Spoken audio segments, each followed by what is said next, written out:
जय जगन्नाथ पिलाने जमित्र आउ गोटे नुआ क्लास को तुम स्वागत। तेणुक आज आम चतुर्थ अध्याय अंकन आज आम आरंभ करवा।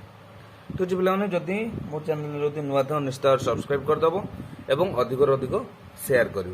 तो पिलाने ए सब कौन ये जो फर्स्ट चैप्टर आमर कौन अच्छी आमर त्रिभुज अंकन अच्छी। तेणुक आम चलो त्रिभुज अंकन जदि जे एठी जोड़ा अच्छे केवल तीन टाक बाहुर जदि दत्त थी आम त्रिभुज अंकन करिया। चलो पिला माने आमे अनुशीलनी 4A आज आमे करिया। तो पिला माने आज आमे 4A रामे कोन करिवा अंकन करिवा। देखो एठी हमको इंस्ट्रक्शन टिका देछि जे समस्त अंकन पई आमे कोन स्केल आ कंपास को आमे व्यवहार करिवा। देखो पिला माने 1 नंबर प्रश्न पड़िया। 1 नंबर प्रश्न कोन देला जे एबीसी त्रिभुज अंकन करो जहि रे ए होछि 7 सेंटीमीटर, बी होची 3.5 सेंटीमीटर और सी होची 5 सेंटीमीटर। तो पिला माने हमको एठी जेहेतु से कोन करिया पई कहछि त्रिभुज अंकन करिया पई कहछि हमको प्रथम पिला माने मन रखि जाओ जे त्रिभुज अंकन रो प्रथम स्टेप होची हमरो रफ चित्र। काहे ना हम जदि रफ चित्र करिवा ताल रफ चित्र को हमें कले हमें त्रिभुज को भलो भाव रे बुझी परिवा। तेन करी रफ चित्र होची सबुठार इंपोर्टेंस। प्रथमे चलो पिला माने रफ चित्र करिया एवं तापरे हमें कौन करिवे ना चित्र अंकन करिवे। ठीक अछि पिला माने देखो मु ऑलरेडी गोटे रफ चित्र ऑलरेडी प्रश्न अनुसार हम करि देछि। देखो ए बी सी अछि गोटे त्रिभुज अंकन करिवा जोटा कि देखो पिला माने हमको स्मॉल ए देइथिला, स्मॉल बी देइथिला, स्मॉल सी देइथिला। देखो पिला माने एठी हमरो स्मॉल ए, स्मॉल बी, स्मॉल सी कोन। देखो पिला माने पूर्वरो हम जानि जंती जे गोटे बाहुरे तो अति कम रे दीटा शीर्ष को नै हेइते किंतु एटी स्मॉल ए, स्मॉल बी, स्मॉल सी जोटा देइछि पिला माने एति मन रखिबो कैपिटल ए बा ए शीर्षर सम्मुखीन बाहुटा को स्मॉल ए बोली कुआ जाय, बी शीर्षर सम्मुखीन बाहुटा स्मॉल बी बोली कुआ जाय, तोरी सी रो सम्मुखीन बाहुटा स्मॉल सी। तेणु करी आमे जदि एठी ताले बुझिया कोन जदि स्मॉल ए देइछि ताल तार अर्थ होछि बी सी बाहु, स्मॉल बी अर्थ होछि ए सी बाहु एवं स्मॉल सी कहले आमे ए बी बाहु बोली आमे बुझिबार पिला माने हम सही अनुसार देखो मुझे रफ चित्र कर देछि। रफ चित्र मु भी नामकरण मध्य कर देछि। वर्तमान चलो पिला माने आमे तारो डायग्राम टी को आमे बा अंकन टी को आमे करिया। देखो अंकन रो फर्स्ट प्रोसेस कोन ताको आमे फर्स्ट कोन करिवा जे गोटे रश्मि गोटे आमे अंकन करिवा। देखो पिला माने मु कोन कली गोटे रश्मि अंकन कली। रश्मि रो समिति कोनोसी निर्दिष्ट माप न थाए, माप नाही। तेकरी मु कोन कली प्रथमे रश्मि अंकन कले एवं तार जो आद्य बिंदुटार ना देदेली बी देदेली। बुझला पिला माने वर्तमान मु कोन करिवि देखो बीसी कंस्ट्रक्शन करिवि। बीसी टा केते सेंटीमीटर 7 सेंटीमीटर ताले मते बीसी गोटे 7 सेंटीमीटर नवा पे पड़िबो। तो पिला माने तुमे जेतेबेले अंकन करिवो केबे भी सीधा सळक कंपास को स्केल सहित समान करिवो नाही। तो तुमे कोन करिवो प्रथमे आउटसाइड रे तुमरो दीटा बिंदु को तुमे नै जिवो। तामान देखो एटा देखो पिला माने मु फर्स्ट कोन करली 0 रो आरंभ करली मोर 7 सेंटीमीटर नंबर अछि मु 0 रो नै के 7 सेंटीमीटर नै गली। तामाने मु फर्स्ट दीटा आइडेंटिफिकेशन मार्क बा बिंदु मु नेली नेला परे मु ता परे कंपासटा को नै कि मु ये करली। देखो पिला माने वर्तमान मु पाई गली 7 सेंटीमीटर। ताहाले कोन करिवि ना बी बिंदु रे रखी कि मते 7 सेंटीमीटर रो जो रश्मिटा मु अंकन करथि ता पर ओटे मते चाप बुझेला पिला माने तापर चाप पकेले जो चापड़ा बा तार जो प्रथम रश्मि को जो समधि खंड करिवो तार ना दे देबा सी। बुझेला पिला माने वर्तमान हमें बी सी पाई गले। वर्तमान बी सी हमें पाई गले 7 सेंटीमीटर। ठीक अछि वर्तमान हम ए को जिबा। ताले ए जिबा पई हले देखो सी आ ए हमरो दैर्घ्य केते ना 3.5 सेंटीमीटर। हमें ठीक से बोले पूर्वरु जेमिति दीटा बिंदु नै कि हमें 3.5 नै जो 7 सेंटीमीटर नै दिले वर्तमान हमें 3.5 नबा। ताले 3.5 पई से बोले आउटसाइड रे हमें बिंदु नै कि हमें बाहर करबा। देखो पिला माने एटा 3.5 एटा हला 0 एटा हला 3.5 बुझला। ताले ठीक से बोली पुनी कंपास मुनरे मु नै कि कंपास रे गोटे 3.5 रो मोटे कोन करबी चाप गोटे नेबी नै कि सी बिंदु बा सी शीर्ष रे मु रखी कि ए जो मोर कंपास मुन को रखी कि मु कोन करबी गोटे चाप मु अंकन कर। बुझला पिला माने वर्तमान कोन करबा आम सी रु ए बिंदु पाइबा गोटे चाप अंकन करदे बर्तमान बी रु ए शीर्ष को पाइबा आमर गोटे चाप अंकन करिया केते ना 5 सेंटीमीटर ठीक से भली पूर्व बेलू आम जमी आम चाप नौले ठीक से भाई आम पुणी मु कौन करी जे 5 सेंटीमीटर गोटे चाप नेबी इटा हला 0 ताले इटा हला 5 दाग तेणु से अनुसार मु कंपास रे गोटे 5 सेंटीमीटर गोटे चापटे मु बुझेला बर्तमान 5 सेंटीमीटर नहीं गली बर्तमान बी बिंदु रे रखिकी मु जो पूर्वर जो चापटा अंकन करी तापर मु बुझेला ड्र कली ड्र कला पर देखो पूर्व चाप को कौन कला ना समद्विखंड कला जो बिंदु रे समद्विखंड कला तार ना दे दिली कौन ए बर्तमान मु कौन करी ए बी को मु जोड़ीबी बा ए बी को आम मु संयोग करी ए बिंदु बी बिंदु हेगला जोड़ी देली से भली बी आउ सी को मध्य मु जोड़ीबी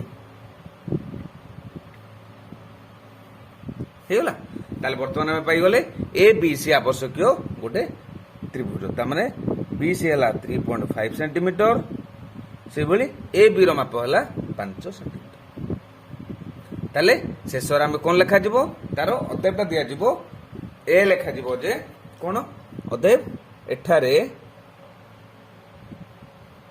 एक आवश्यकीय ए बी सी त्रिभुज अंकन करागला जार ए बा बी सी इक्वल टू केते 7 सेंटीमीटर बी बा ए सी बाहु इक्वल टू कौन 3.5 सेंटीमीटर ओ स्मॉल सी बा A B Bahu equal to 5 centimetre बुझेला आशा कर निश्चित भाव में 1 नंबरटा जहाँ देइथिला बा त्रिभुज अंकन को बुझी पारथिबो बर्तमान चलो पिला माने 2 नंबर आमे सॉल्व करिया पिला माने बर्तमान 2 नंबर प्रश्न पढ़िबा 2 नंबर कोन होची ना ठीक से बोले एबीसी त्रिभुज अंकन कर A B equal to B C equal to C A देखो एथिरे तीनटा अंकर बाहु दैर्घ्य समान देइछि जोटा कि 6.1 सेंटीमीटर ता त्रिभुजटी अंकन कर यार कोण गुडिकर परिमाण आमे निर्णय करिया ठीक अछि पिला माने आमे प्रथम रफ चित्र करिया तापरे हमके ताको अंकन करिया तो पिला माने वर्तमान मु कोन करिछि हमर 2 नंबर प्रश्न अनुसार मु निजे रफ चित्रटा अंकन करिछि ना ए बी सी देखो तीनटा ए बी सी त्रिभुज रफ चित्र अंकन करिछि जार प्रत्येक बाहुडा होछि 6.1 सेंटीमीटर ठीक अछि पिला माने हमें वर्तमान कोन करिवा आरो त्रिभुजटी को अंकन करिवा ठीक बोली पूर्व परि हमें प्रथम पिला माने कोन करिवा ना गोटे रश्मि हमें अंकन करिवा जेमिति पूर्व हमें प्रथम गोटे रश्मि अंकन करथिले गोटे रश्मि हमें प्रथम अंकन कर देबा रश्मिर ना दे देबा कोन जो प्रथम आरंभ बिंदुटा को हमें कौन देवा बी देवा प्रथम हम भूमि अंकन करिया भूमि केते देछि पिला माने 6.1 ठीक से बोले पूर्वरु हमें जेमिति स्केल रो हमें जेमिति चाप नउथिले कोन ए जो कंपास चाप नउथिले ठीक से बोले नबा एटा हला 6 ताले 6.1 तो पिला माने मु एटी स्केल ले मापि देल 6.1 ताले मु प्रथमे कंपास रे वर्तमान 6.1 रो गोटे चाप नै ता चाप नै की प्रथमे कोन करिबी ना बी बिंदु रे रखिकी मु कौन करी बी बिंदु रे रखिकी कंपास मुन रखिकी मु से जो रश्मि उपरे गोटे चाप अंकन करी अंकन कला परे तार ना दे दिली कोन सी जोटा कि हमर केते सेंटीमीटर हला 6.1 सेंटीमीटर हे गला तुम करी पूर्व देखो तापर कोन अछि सी ए केते सेंटीमीटर 6.1 काहे कि ना एटा हमर परिवर्तन करिवार आवश्यकता नै काहे कि ना से तीनटा अंक बाहु हमर कोन देछि ना ए जो समान देछि तेनु 6.1 सेही समान चाप रे मु कोन करबी आ गोटे चाप सी बिंदु रे रखि पके देबी ठीक से बोले पिला देखो बी ए रो ये भी माप भी सेम तेनु करी सेही समान चाप रे मु कोन करबी बी ए बी बिंदु रो रखि के आ गोटे चाप अंकन कला परे देखो जो दुईटा चाप रो छेद बिंदु पाई गली तार ना दे दिले कोन सेटा हला ए वर्तमान हमें कोन करबा ना सी ए आ बी ए को हमें कोन करबा जोग कर देबा जोग कला ध्यान देवा जे जेमिति मोटा गार न पड़े हैला आ डबल केबे करिवनी पिला माने ତାକୁ ରିପିଟ୍ କରିବନି, ଯାହା ଟାଣିଦେବ ଥରେ ହେଲା, ତାକୁ ଡବଲ କଲେ କ'ଣ ହେଇଯିବ ନା ତୁମର ମୋଟା ହେଇଯିବ, ଯୋଉଟାକି ସୁନ୍ଦର ଦେଖାଯିବ। ହେଇଗଲା, ତାହେଲେ ଇଏ ବି ହେଇଗଲା 6.1 ସେଣ୍ଟିମିଟର, ଇଏ ବି ହେଇଗଲା 6.1 ପାଇଗଲେ। ତାହେଲେ ବର୍ତ୍ତମାନ ସେ ଆମକୁ କ'ଣ କହୁଛି ଯେ ତାର ପ୍ରତ୍ୟେକ କୋଣର ମାପ କେତେ ହେବ। ତ ପିଲାମାନେ ଆମେ ଜାଣିଛନ୍ତି ଏଇଟା ଯେହେତୁ ତିନିଟାଙ୍କ ବାହୁର ଦୈର୍ଘ୍ୟ ହେଇଗଲା 6.1 ବା ସମାନ, ତେଣୁକରି ଏଇଟା ଗୋଟେ କି ପ୍ରକାର ତ୍ରିଭୁଜ ସୃଷ୍ଟି ହେଲା ନା ସମବାହୁ ତ୍ରିଭୁଜ। ଆଉ ଆମେ ବି ଜାଣିଛନ୍ତି ସମବାହୁ ତ୍ରିଭୁଜର ପ୍ରତ୍ୟେକ କୋଣର ପରିମାଣ କେତେ ଡିଗ୍ରୀ ନା 60 ଡିଗ୍ରୀ। ତଥାପି ଆମେ ପ୍ରଥମେ ମାପିଦେବା ଯେ ଯୋଉ ଗୋଟେ କୋଣ ଯେ କୋଣ ଗୁଡାକ 60 ଡିଗ୍ରୀ ହଉଛି କି ନାହିଁ। ଠିକ ଅଛି, ଯେମିତି ଆମେ କୋଣ ମାପନ୍ତି ଏଇ ସି କୋଣଟିକୁ ଆମେ ମାପିଦେବା। ତାହେଲେ ସି କୋଣ ସହିତ ଯେତେବେଳେ ପ୍ରୋଟ୍ରାକ୍ଟର ମାପନ୍ତି ଆମେ ଜାଣିଛନ୍ତି ବା ପୂର୍ବରୁ ତୁମେ ଜାଣିଛ ଯେ ପ୍ରୋଟ୍ରାକ୍ଟର ଏଇ କେନ୍ଦ୍ର ସହିତ କ'ଣ ହବ ନା ଆମେ ସେଇ ଶୀର୍ଷଟିକୁ ଯୋଡ଼ିବା, ସମାନ କରିବା ଏବଂ ଏଇ ଯୋଉ ଗାରଟା ସହିତ ବା ତାର ଭୂମି ସହିତ ଆମେ କ'ଣ କରିବା, ଆମେ ବା ଆଧାର ରେଖା ସହିତ ଭୂମିଟାକୁ ଆମେ ସମାନ କରିବା। କଲା ପରେ ଜଣା ପଡ଼ିବ।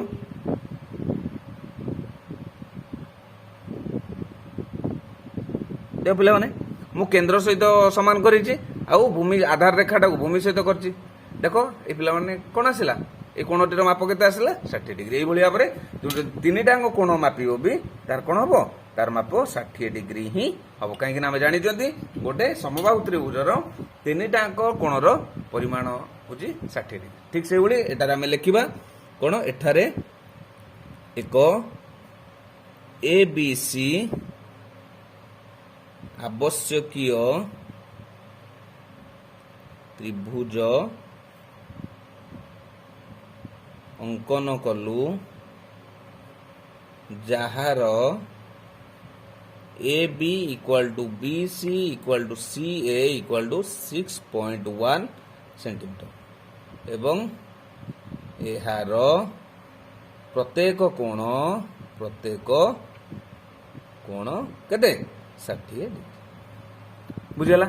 আশা করছি 2 নম্বরটা নিশ্চিত ভাবে তুমি করিপারিথিব এবং বুঝিপারিথিব। বর্তমান পিলাମାନେ ଯିବା 3 নম্বর প্রশ্ন। 3 নম্বর প্রশ্ন পিলাମାନେ সেভাবে পড়িবা যে এবিসি অঙ্কন কর, যার বিসি হল 5, এসিএল এবি ইকুয়াল টু এসিএল 6.3 এবং এই ত্রিভুজরে বিসি র সংলগ্ন কোণ দ্বারা পরিমাণর প্রোট্রাক্টর সহিত আমাকে মাপিয়া ପାଇଁ পড়িব। ঠিক আছে পিলাମାନେ, আমি প্রথমে রফ চিত্র করদেবা, তারপরে তাকে সলভ করিবা।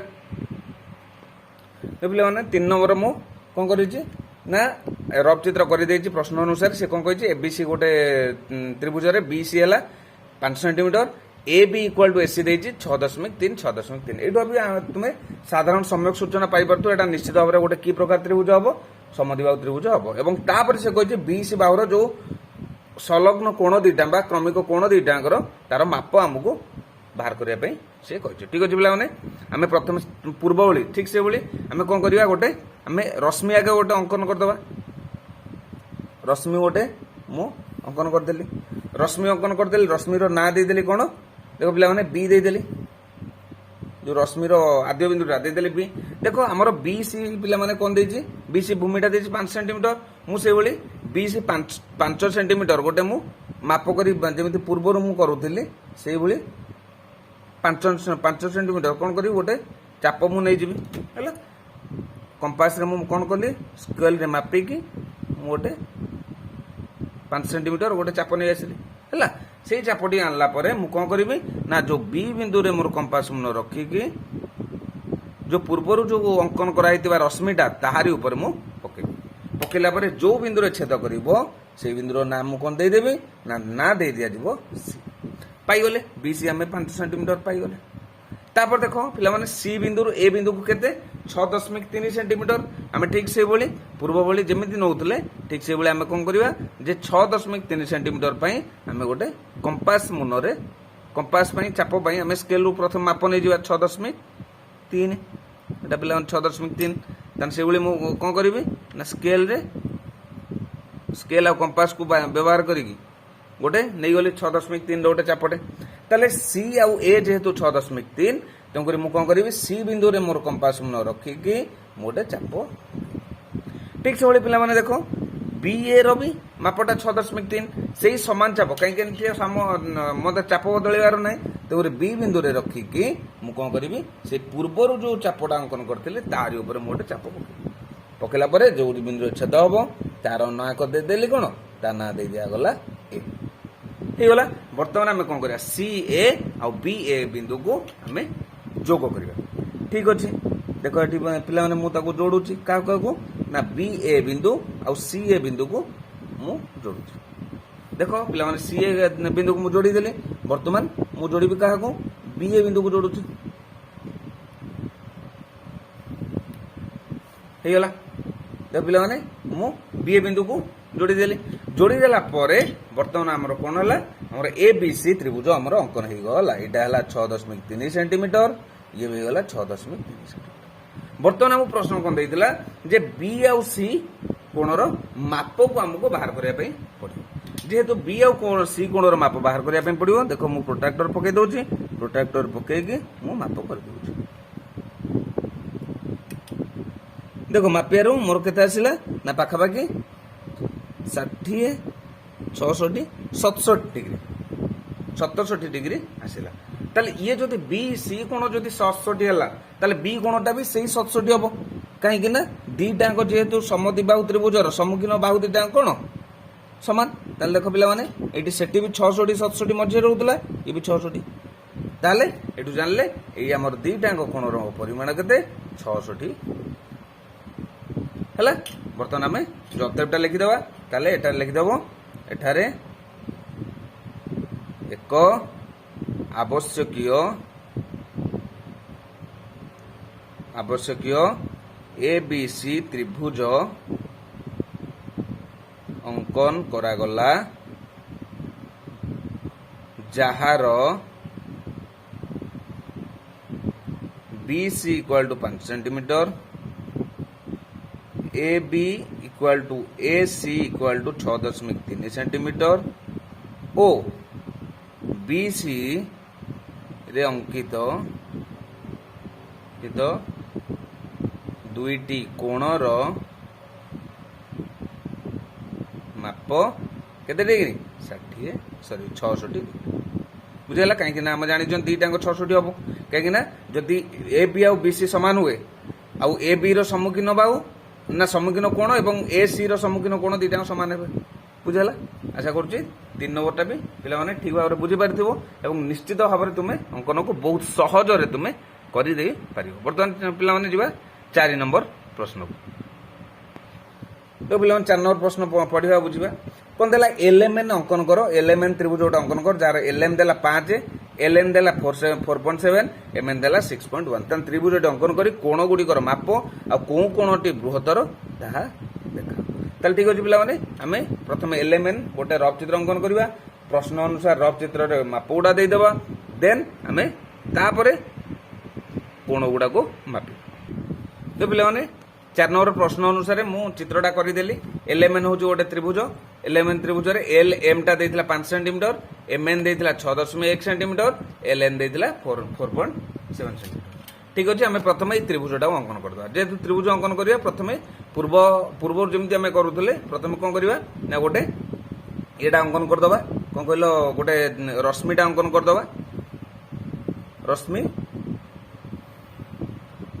देख पिला मु कौन कली गोटे रश्मि अंकन करदेली रश्मि जेहेतु भूमि आम एम मूलटा आम एम थी तेणुक तार गोटे पार्श्वर बिंदुटा को एम बिंदु नहीं गली नेला पर देख पिला भूमि आमर के 6.1 तो मुझे गोटे कंपास रे नवाई प्रथम बाहर 6.1 देख दीटा बिंदु नहीं गली से बिंदु नेला मुझे बिंदु को मापिकी मु कौन करी बर्तमान गोटे 6.1 रोटे चापटे मु जब पिला कंपास मु 6.1 रोटे चाप नहीं गली नेला कौन करी जो एम बिंदु रे कंपास मु न रखिकी ताकू कौन करी ना कापर से जो पूर्वर जो अंकन कराई जो रश्मिटा ताहारी ऊपर गोटे क्षुद्र चाप गोटे देवी क्षुद्र चाप देवी तार ना देदेली कौन ना एन पाईगले आम बर्तमान एन बिंदु पाईगले बर्तमान आम देख ये जो रफ चित्र को एन एल आम के ना एल एन 4.7 ठीक से भाई आम बर्तमान कौन करवा से 4.7 सेंटीमीटर आम ଚାପ ନେବା ପାଇଁ ଆମେ କମ୍ପାସରେ ପ୍ରଥମେ 4.7 ଆମେ ଦାଗ ଦେଇଦେବା। ପିଲାମାନେ 4.7 ମୁଁ ଫାଷ୍ଟ ଦାଗ ଦେଇଦେଲି, ବାହାର କରିଦେଲି। ବାହାର କଲା ପରେ ଏନ୍ ବିନ୍ଦୁରେ ଯେହେତୁ ଏନ୍ ଆଉ ଏଲ୍ ର ମାପ ଦେଇଛି, ତେଣୁକରି ଏନ୍ ବିନ୍ଦୁରେ ମୁଁ ରଖିକି 4.7 ସେଣ୍ଟିମିଟରର ମୁଁ କ'ଣ କଲି ନା ଚାପ ମୁଁ ଗୋଟେ ନେଇଗଲି। ନେଲା ପରେ ବର୍ତ୍ତମାନ ପୁଣି ପିଲାମାନେ କ'ଣ କରିବା ନା ଏମ୍ ଏନ୍ ଆମେ ଏମ୍ ଏଲ୍ ଆମେ ଗଠନ କରିବା। ତାହେଲେ ଏଟା କେତେ ଦେଇଛି 5 ସେଣ୍ଟିମିଟର, ତାହେଲେ ମୁଁ ପୁଣି ସେଇଭଳି ବାହାରେ କ'ଣ କରିବି 5 ସେଣ୍ଟିମିଟରର ଗୋଟେ ନେଇଯିବି। ବିନ୍ଦୁ ଦୁଇଟା ନେବି, କାହିଁକି ନା ମୋର 5 ସେଣ୍ଟିମିଟର ଚାପ ନେବାର ଅଛି। ତାହେଲେ ଦୁଇଟା ବିନ୍ଦୁ ନେଇକି ଦେଖ ପିଲାମାନେ ମୁଁ 5 ସେଣ୍ଟିମିଟରର ଚାପ ନେଇ ଆସିଲି। ନେଲା ପରେ ଏମ୍ ବିନ୍ଦୁରେ ରଖି ମୁଁ କ'ଣ କରିବି ନା ଯେଉଁ ପୂର୍ବରୁ ଯେଉଁ ଚାପଟା ଅଙ୍କନ ହେଇଥିଲା ତାହାରି ଉପରେ ମୁଁ ଗୋଟେ ଚାପ ଅଙ୍କନ କରିଦେଲି। କରିଦେଲା ପରେ ଦେଖ ପୂର୍ବ ଚାପକୁ ସେ କ'ଣ କଲା ନା ଏଲ୍ ବିନ୍ଦୁରେ ଛେଦ କଲା। ଯେଉଁ ବିନ୍ଦୁରେ ଛେଦ କଲା ତାର ନାଁଟା ଦେଇଦେଲେ ଏଲ୍। ବର୍ତ୍ତମାନ ଆମେ କ'ଣ କରିବା ଏମ୍ ଏନ୍ ଏଲ୍ କୁ ଯୋଗ କରିବା ଆଉ ଏମ୍ ଏଲ୍ କୁ ଯୋଗ କରିବା। ପିଲାମାନେ ଆମେ ଏଲ୍ ଏନ୍ କୁ ଯୋଗ କରିଦେଲେ, ଠିକ୍ ସେଭଳି ଆମେ ପୁଣି ଏମ୍ ଏଲ୍ କୁ ମଧ୍ୟ ଯୋଗ କରିଦେବା ବା ଯୋଡ଼ିଦେବା।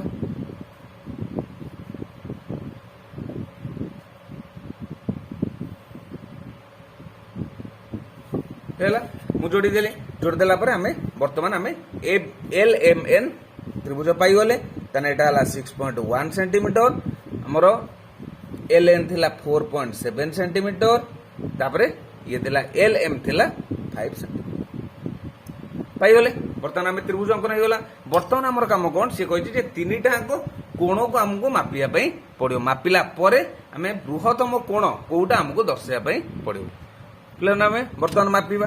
देख एन कोण को आम मापिबा फास्ट ए कोण रे आमर प्रोट्राक्टर केंद्र बिंदु एवं तार आधार रेखा को आमर भूमि सहित समान करवा। समान कले देख पिला माने आम एन बिंदुटा केते केते पाइले ना 55 डिग्री आम पाइले। ताने एन कोणटा हो गला केते 55 डिग्री। तो एन कोण जदि 55 डिग्री होला ठीक से एम कोण मापिबा। एम कोण मापिले केते होला ना देख पिला माने ये हला 50 रु गोटे कमुचु ता माने 49 डिग्री। एटा हला 49 डिग्री। तार पिला माने आमे जदि देखिबा एई कोणटी हमर त्रिभुजर नियम अनुसार এই কোণটি কেতে হওয়া আবশ্যক কাହିଁକି না দুইটা তিনটা কোণর সমষ্টি হল 180 ডিগ্রি। দুইটা কোণ মিশিলে কেতে হলা ইয়ে হলা 50 ইয়ে 55 ইয়ে হচ্ছে 49 তার মানে কেতে 49 হয়ে তার মানে কেতে হলা 104 হয়ে তার মানে এইটা কেতে হব 76 কোণ 76 ডিগ্রি হবা আবশ্যক। বর্তমান আমি মাপিবা যে প্রকৃতরে 76 হচ্ছে না নাই। যদি 76 হইতো তাহলে আম অঙ্কন ঠিক আছে। যদি 76 হউ নাহি তাহলে নিশ্চিত ভাবে আমার অঙ্কন কিছু না কিছু ত্রুটি রয়েছে। দেখো পিলা মানে এইটা হল 70 75 দেখ ঠিক 76 ডিগ্রি হয়ে গলা। তাহলে এই কোণটা বি 76 হয়ে গলা 76 ডিগ্রি। তাহলে এটা আমি বৃহত্তম কোণ কোটা পাইলে না এল কোণটা হচ্ছে বৃহত্তম কোণ পাইলে। বুঝিলা? তাহলে এটি আমি লিখি দেবা এঠারে আবশ্যকীয় কোণ এল এম এন ত্রিভুজ অঙ্কন କରାଗଲା ଯାହାର କ'ଣ M N equal to 6.1 L M equal to 5 centimetre O L N equal to 4.7 centimetre. ଏହାର ପ୍ରତ୍ୟେକ କୋଣ गुड़िक ताने केते ना एम कोण होची जो 49 डिग्री, एन कोण होची 55 डिग्री, एल कोण होची 76 डिग्री। हम कहितला बृहत्तम कोण किए ताले बृहत्तम कोण होची बृहत्तम कोण हेउची किए एल इक्वल टू 76 डिग्री। बुझेला? आशा कर निश्चित भाव में तुम ये नंबरटा बुझीपारी आउ तुम्हें कर। ठीक अच्छे पे बर्तमान आम 5 नंबर प्रश्न पढ़ा और अंकन को सल्व कर। तो पे 5 नंबर प्रश्न कौन देती ना गोटे त्रिभुज अंकन कर जार 3 बाहुर दैर्घ्य होता 5.8 4.7 और 3.9 ତ୍ରିଭୁଜଟି ଅଙ୍କନ କରି 5.8 4.7 ଦୈର୍ଘ୍ୟ ବିଶିଷ୍ଟ ବାହୁ ଦ୍ୱୟର ଅନ୍ତର୍ଗତ କୋଣର ସମଦ୍ୱିଖଣ୍ଡକ ରଶ୍ମି ଅଙ୍କନ କର। ତାହେଲେ ଠିକ ଅଛି, ଆମେ ପ୍ରଥମେ ଗୋଟେ ଏବିସି ତ୍ରିଭୁଜ ଅଙ୍କନ କରିବା। ଅଙ୍କନ କଲା ପରେ ତାପରେ ସେ ଯୋଉ କହୁଛି 5.8 ଆଉ 4.7 ଦୈର୍ଘ୍ୟ ବିଶିଷ୍ଟ ବାହୁ ଦ୍ୱୟର ଅନ୍ତର୍ଗତ କୋଣର ସମଦ୍ୱିଖଣ୍ଡକ ରଶ୍ମି ଆମକୁ ଅଙ୍କନ କରିବା ପାଇଁ ସେ କହୁଛି। ତେଣୁକରି ଆମେ ଚାଲ ପ୍ରଥମେ ଡାଇଗ୍ରାମ ଏଇ ଯୋଉ ରଫ୍ ଚିତ୍ର କରିବା। ରଫ୍ ଚିତ୍ର କଲା ପରେ ଆମେ ତା ପରବର୍ତ୍ତୀ ସମୟରେ ତାପରେ ଯୋଉ ସମଦ୍ୱିଖଣ୍ଡ କରିବା ପାଇଁ କହିଛି ତାକୁ ଆମେ ଅଙ୍କନ କରିବା। ଚାଲ ପିଲାମାନେ ବର୍ତ୍ତମାନ ଆମେ 5 ନମ୍ବର ଅଙ୍କନଟା କରିବା। ତ 5 ନମ୍ବର ପ୍ରଶ୍ନ ଅନୁସାରେ ଦେଖ ମୁଁ ଏଠି ରଫ୍ ଚିତ୍ରଟା କରିଦେଇଛି ଅଲରେଡି। ସେ ଏବିସି ମୁଁ ନେଇଛି, ଏବିସି ତ୍ରିଭୁଜ ନେଇଛି। ସେ କାରଣ ଏଠି କୌଣସି ନାଁ ନେଇନି, ତେଣୁ ମୁଁ ଏବିସି ନେଇଛି, ତୁମେ ଚାହିଁଲେ ବି ଅନ୍ୟ ଯେକୌଣସିଟା ନେଇପାରିବ, PQR MN LMN ଯାହା ବି ନେଇପାର, ବୁଝିଲା। ତେଣୁ ଗୋଟେ ଦେଲି 5.8, ଗୋଟେ 4.7 ଆଉ ଗୋଟେ ହଉଛି 3.9। ବର୍ତ୍ତମାନ ଆମେ ଅଙ୍କନ ଷ୍ଟାର୍ଟ କରିବା। ଦେଖ ଅଙ୍କନ ପୂର୍ବ ଭଳି ଯେମିତି ଆମେ ଗୋଟେ ପ୍ରଥମେ କ'ଣ କରାହେଉଥିଲା ଯେ ପ୍ରଥମେ ଆମେ ଗୋଟେ ରଶ୍ମି ଅଙ୍କନ କରୁଥିଲେ। ଦେଖ ପିଲାମାନେ ମୁଁ ଗୋଟେ ରଶ୍ମି ଅଙ୍କନ କରିଦେଲି। ରଶ୍ମିର ଆଦ୍ୟ ବିନ୍ଦୁଟାକୁ ମୁଁ ନେଇଗଲି B, କାହିଁକି ନା ଯେହେତୁ BC ଆମର ଭୂମି ଅଛି, ପ୍ରଥମେ ଆମକୁ ଆଦ୍ୟ ବିନ୍ଦୁଟା ମୁଁ B ନେଇଗଲି। ନେଲା ପରେ ଦେଖ ପ୍ରଥମ ଭୂମିଟା ଆମର କେତେ ଦେଇଛି 5.8 BC। ତେଣୁକରି ମୁଁ ଠିକ୍ ସେଇଭଳି ଚାପ ଅଙ୍କନ କରିବା ପାଇଁ ମୁଁ ପ୍ରଥମେ ସ୍କେଲରେ BC ଯୋଉ 5.8 ଦୁଇଟା ବିନ୍ଦୁ ମୁଁ ଆଗେ ବାହାର କରିଦେଉଛି। ତ ପିଲାମାନେ ମୁଁ ବାହାର କରିଦେଲି 5.8 ର ବିନ୍ଦୁ ବାହାର କରିଦେଲି ଏବଂ ତାପରେ 5.8 ମୁଁ ମାପ ନେଇଗଲି। ନେଲା ପରେ ଯୋଉ ଚାପଟା ନେଲି, ଚାପ ନେଇକି ମୁଁ B ବିନ୍ଦୁରେ କମ୍ପାସ ରଖିକି ସେଇ ଚାପଟିକୁ କାହା ଉପରେ ଯୋଉ ପୂର୍ବରୁ ଯୋଉ ଅଙ୍କିତ ହୋଇଥିବା ରଶ୍ମିଟା ତାରି ଉପରେ ମୁଁ ଚାପଟା ପକେଇଲି। ପକେଇଲା ପରେ ସେଠି କ'ଣ ଆସିବ ନା ସେ ଯୋଉ ବିନ୍ଦୁରେ ଛେଦ ହେଲା ସେଇ ବିନ୍ଦୁର ନାଁ ଦେଇ ଦିଆଗଲା କ'ଣ, ବିନ୍ଦୁ ନାଁ ଦେଇ ଦିଆଗଲା C। ହେଇଗଲା। ବର୍ତ୍ତମାନ ଆମେ C ବିନ୍ଦୁ ପାଇଗଲେ। ତାପରେ କ'ଣ କରିବା, ବର୍ତ୍ତମାନ ଦେଖ ଦେଇଛି CA ଆମେ ଅଙ୍କନ କରିବା। ଦେଖ ପିଲାମାନେ CA କେତେ ଦେଇଛି 3.9, ମାତ୍ର 3.9। ଯୋଉଟା ଆମେ ଠିକ୍ ସେଇଭଳି ଆମେ 3.9 ର ଦୁଇଟା ମୁଁ ବିନ୍ଦୁ ନେବି, ବାହାର କରିବି 3.9। ତାହେଲେ ଏଇଟା ହେଲା 3.9। 3.9 ର ଗୋଟେ ଚାପ ମୁଁ କୋଉଥିରେ କମ୍ପାସ ସାହାଯ୍ୟରେ ମୁଁ ନେବି। ନେଲା ପରେ ଦେଖ 3.9 କ'ଣ CA ଯେହେତୁ ନେଇଛି, ମୁଁ କ'ଣ C ବିନ୍ଦୁରେ କମ୍ପାସ ରଖିକି ଚାପଟେ ପକେଇବି। ହେଇଗଲା ପିଲାମାନେ, ମୁଁ ଏଇ ଯୋଉ 3.9 ର ଗୋଟେ ଚାପ ନେଇଗଲି।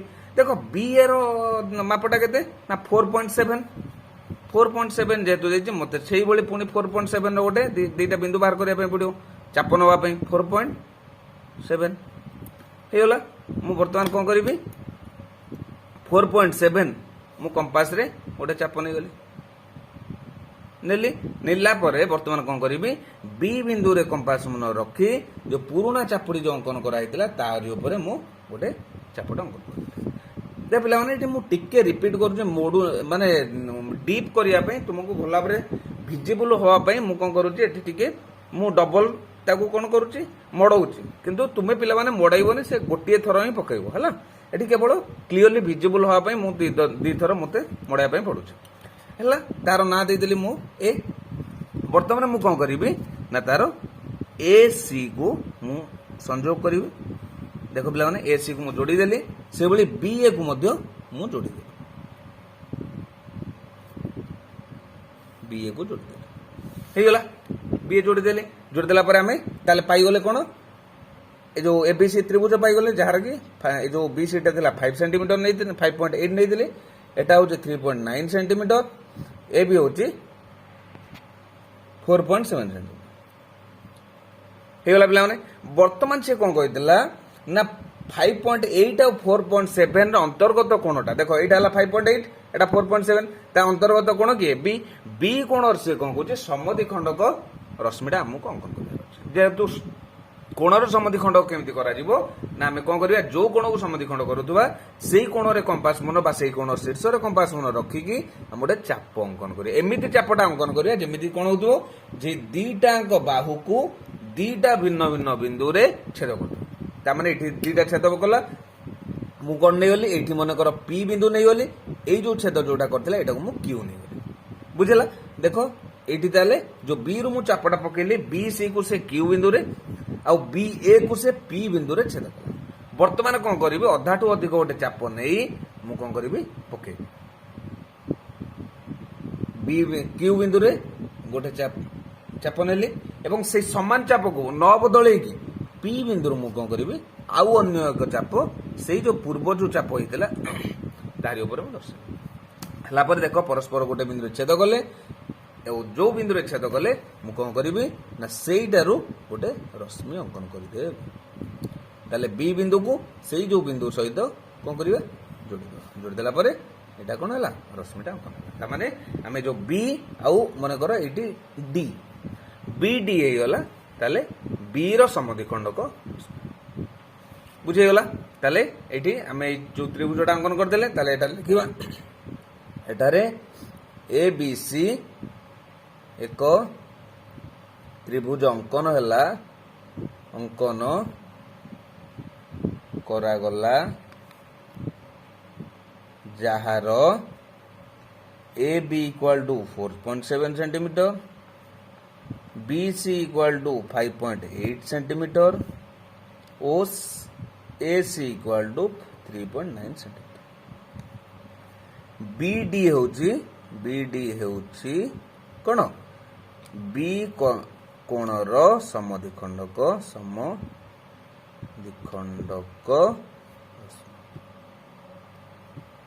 बुझेगा आशा करुच्ची निश्चित भाव में चित्रटा बुझीपार आउ तुम्हें कर पे शेष प्रश्न आम 6 नंबर प्रश्न करवा प्रश्न हूँ कौन एबीसी त्रिभुज आम अंकन करिया स्मॉल ए दे 6 सेंटीमीटर स्मॉल बी दे 7 सेंटीमीटर और स्मॉल सी दे 8 सेंटीमीटर आम एबीसी त्रिभुज अंकन करिया तापर कोन कहै बाहु मानकर समद्विखंड और लंब आम अंकन करिया ता माने आ पूर्व आम कार समद्विखंड करथिले ना गोटे कोणर समद्विखंड करथिले किंतु वर्तमान आम कोन करिया ना बाहुर आम समद्विखंड को आम लंब अंकन करिया आउ से टिके कहछि पिला माने देखियो अंकन जदि त्रुटि शून्य होइतिबो ताने समद्विखंड लंब गुडी को गोटिए बिंदु रे छेद करियो ठीक अच्छे पे आम ताकू चित्रटा अंकन करवा कलापर आम ताकू जापर जे गोटे बिंदु छेद हो ना आम जापर तो पे मु प्रश्न अनुसार मु चित्रटा करदे एबीसी हूँ गोटे त्रिभुज जोटा कि स्मॉल ए माप देता 6 सेंटीमीटर स्मॉल बी माप देता 7 सेंटीमीटर और स्मॉल सी देता 8 सेंटीमीटर बर्तमान पूर्व भाई जमी आम त्रिभुज अंकन करते फास्ट एबीसी त्रिभुजा आम अंकन करदे अंकन कलापर आमे तापरे करिया देखो प्रथम कौन कहला जमी आम रश्मि गोटे अंकन करतुले मु ठीक से भली गोटे रश्मि वर्तमान अंकन कर दउची तार ना दे देली प्रथमटा जेहेतु भूमिटा होची बी तो तार ना अनुसार बी भूमि दे देली देखो प्रथमे बी सी भूमि को आम केते सेंटीमीटर 6 सेंटीमीटर देची आमे ताले प्रथमे बी सी रो भूमि को आमे 6 सेंटीमीटर आमे नबा देखो 6 सेंटीमीटर मु कंपास से चाप नवा पई मु दुटा बिंदु बाहर कर दो 6 सेंटीमीटर देख पे नहीं गली 6 सेंटीमीटर मु कंपास रे वर्तमान से चाप को नवा मापुछ प्रथम 6 सेंटीमीटर देख पे गोटे चाप नहीं आसली से 6 सेंटीमीटर चाप को मु प्रथम कौन करी बी बिंदु रे रखिकी ताकू 6 सेंटीमीटर से जो पूर्वर जो रश्मिटा अंकन करी तारी ऊपर मु गोटे चापटे देदेली जो क्षुद्र चाप अंकन देदेली तार ना देदेली कौन सी जोटा कि आम प्राय पाइगले बी सी हूँ 6 सेंटीमीटर बुझेगा तापर से कौन कहे ना आमको सी ए केते सेंटीमीटर 7 सेंटीमीटर ठीक से आम 7 सेंटीमीटर गोटे आम मुझे भाई आगे गोटे जो चाप मु दुटा बिंदु बाहर करी एटा हला 7 सेंटीमीटर 7 सेंटीमीटर रो जो चापटा मु प्रथम नहीं जी देखो पे 7 सेंटीमीटर आनली ताल सी बिंदु रे मु रखिकी मु ए ऊपर 7 सेंटीमीटर रो गोटे चाप अंकन बुझेला पुणी देख पे कौन देला बी ए केते सेंटीमीटर 8 सेंटीमीटर तो बी ए रो माप मु ठीक से भली गोटे 8 सेंटीमीटर पाई मु दुटा बिंदु बाहर करी 8 सेंटीमीटर शुण देख 8 सेंटीमीटर ताले 8 सेंटीमीटर पाई मु कौन करी ना सीटा चाप गोटे नहीं गली नेला परे मु कौन करी ना बी बिंदु रे रखिकी जो पूर्वर आम जो चापटा अंकन करथिले ताहारी ऊपर गोटे मु चाप अंकन करी देखो पे मो चापटा टिके पाइलानी तो मु आउ थरे सेटा को बढ़ेबी किंतु पे तुम जमी से भूल न हुए बा तुम्हें एपरी भाव में तुम अंकन करो जमी कि कौन हो चापटा सामान हो एका थरे पकेब कहीं डबल थर कले कौन हो रिपीट हो रिपीट है जो चापटा सामान न हम ताले कौन हम ना मे भी तुम चित्रटा भूल जाए बुझीगला ताले बर्तमान देख जो बिंदु छेद है से बिंदु ना देदेली मु कौन ना देदेली ए बिंदु ताले ए बिंदु पाइगली बर्तमान मु कौन करी ए सी आउ ए बी को मु যোগ କରିବେ। ପିଲାମାନେ ଏ ସି ଯୋଗ କରିଦେଲି, ଠିକ୍ ସେଇଭଳି ଏ ବି କୁ ମଧ୍ୟ ଯୋଗ କରିଦେଲି। ହେଇଗଲା, ଯୋଗ ହେଇଗଲା। ତାହେଲେ ଏଠି ଆମେ ଏ ବି ସି ଗୋଟେ ଆବଶ୍ୟକ ତ୍ରିଭୁଜ ଗୋଟେ ଆମେ ଅଙ୍କନ କରିଦେଲେ, ଯାହାର ହଉଛି ଏଠି ବି ସିଟା ହେଲା 6 ସେଣ୍ଟିମିଟର, ଏଟା ହଉଛି 7 ସେଣ୍ଟିମିଟର, ଇଏ ହେଲା 8 ସେଣ୍ଟିମିଟର। ସିଏ ଆମକୁ ପ୍ରଶ୍ନ କଣ ଦେଲା ପିଲାମାନେ, କହୁଛି ନା ବାହୁ ମାନଙ୍କର ସମଦ୍ୱିଖଣ୍ଡକ ଲମ୍ବ ତୁମେ ଅଙ୍କନ କର। ତାହେଲେ ବାହୁ ମାନଙ୍କର ଆମକୁ ସମଦ୍ୱିଖଣ୍ଡକ ଏଇ ଲମ୍ବ ଅଙ୍କନ କରିବା ପାଇଁ ପଡିବ। ଠିକ ଅଛି ପିଲାମାନେ, ମୁଁ ଏଠୁ ବାହୁ ଦିଟାକୁ ସମଦ୍ୱିଖଣ୍ଡ କରିବା। ଫାଷ୍ଟ ଦେଖ ପିଲାମାନେ, ମୁଁ ଏସି ବାହୁକୁ ସମଦ୍ୱିଖଣ୍ଡ କରିବି। ଯେହେତୁ ଏସି ବାହୁକୁ ସମଦ୍ୱିଖଣ୍ଡ କରିବି, ମୁଁ କଣ ନେବି ଏଠି ନା ଅଧାଠୁ ଅଧିକ ଚାପ ନେଇକି ମୁଁ ଗୋଟେ ଚାପ ପ୍ରଥମେ ଅଙ୍କନ କରିବି। ଦୁଇ ପାର୍ଶ୍ୱର ଅଙ୍କନ କରିବି, ଅଙ୍କନ କଲି। ତାପରେ ପୁଣି ସେଇ ଚାପକୁ ଏ ସି କୁ ସମଦ୍ୱିଖଣ୍ଡ କରିବା ପାଇଁ ମୁଁ କଣ କରିବି, ଗୋଟେ ସେଇ ଚାପକୁ ବା ପୂର୍ବରୁ ନେଇଥିବା ଚାପ ଯେମିତି ସମଦ୍ୱିଖଣ୍ଡ ହେଲା ଭଳି ଗୋଟେ ଚାପ ନେଇଗଲା ପରେ ଦେଖ ପିଲାମାନେ, ମୁଁ ଦୁଇଟା ବିନ୍ଦୁ ପାଇଗଲି। ତାହେଲେ ସେଇ ଯୋଉ ବିନ୍ଦୁର ନାଁ ମନେକର ଏଇଟା ନାଁ ଦେଇଦେଲେ ପି ଆଉ କ୍ୟୁ। ପ୍ରଥମେ ବର୍ତ୍ତମାନ ମୁଁ କଣ କରିବି ନା ପି କ୍ୟୁ କୁ ମୁଁ କଣ କରିବି ନା ଅଙ୍କନ କରିବି। ପି କ୍ୟୁ କୁ ଦେଖ ପିଲାମାନେ, ମୁଁ ତାକୁ ଯୋଡ଼ିଲି।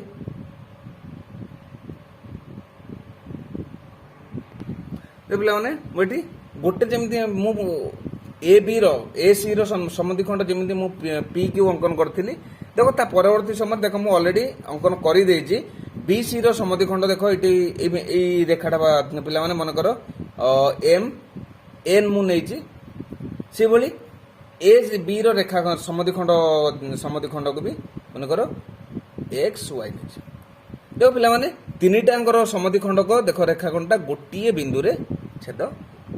ଏଇଟା ଆମକୁ ପ୍ରଶ୍ନ କହିଥିଲା ଯେ ଯଦି ଆମର ଅଙ୍କନଟି ଠିକ୍ ଥିବ ସେଟା ଗୋଟିଏ ବିନ୍ଦୁରେ ଛେଦ କରିବ, ଯଦି ଭୁଲ ଥିବ ତାହେଲେ ଗୋଟିଏ ବିନ୍ଦୁରେ ଛେଦ ହବ ନାହିଁ। ଦେଖ ହେଇଗଲା, ତାମାନେ ବି ସି ର ସମଦ୍ୱିଖଣ୍ଡ ଲମ୍ବ ହେଲା MN, ଏ ସି ର ସମଦ୍ୱିଖଣ୍ଡ ହେଲା PB, ଏ ବି ର ସମଦ୍ୱିଖଣ୍ଡ ହେଲା XY। ଦେଖ ଗୋଟିଏ ବିନ୍ଦୁରେ ମନେକର ଓ ବିନ୍ଦୁରେ ଛେଦକ ହେଲା, ବୁଝିଲା। ତାହେଲେ ଏଇଠୁ ଆମେ ଜାଣିଛନ୍ତି ଆମ ଚିତ୍ରଟି ନିଶ୍ଚିତ ଭାବରେ ଠିକ୍ ଅଛି। ଲେଖିଦେବ ଏଠାରେ ଏ ବି ସି ଆବଶ୍ୟକୀୟ ତ୍ରିଭୁଜ ଅଙ୍କନ କରାଗଲା, ଯାହାର ବି ସି ଶେଷ 6 ସେଣ୍ଟିମିଟର, ଏ ସି ଶେଷ 7 ସେଣ୍ଟିମିଟର, ଏ ବି ହେଉଛି 8 ସେଣ୍ଟିମିଟର ଓ 8 ହେଇଗଲା। ତାହେଲେ ଆଶା କରୁଛି 1 ରୁ 6 ଯୋଉ ଅଙ୍କନଟି ବା ପ୍ରଥମ ଅଧ୍ୟାୟର ଅଙ୍କନଟି ନିଶ୍ଚିତ ଭାବରେ ତୁମେ ବୁଝିପାରିଥିବ ଏବଂ ସହଜରେ ତୁମେ କରିପାରିବ। ଠିକ୍ ଅଛି ପିଲାମାନେ, ଯଦି ଭଲ ଲାଗୁଥାଏ ନିଶ୍ଚିତ ଭାବରେ ସବସ୍କ୍ରାଇବ୍ କରିଦେବ ଏବଂ ଅଧିକରୁ ଅଧିକ ସେୟାର କରିବ। ଧନ୍ୟବାଦ।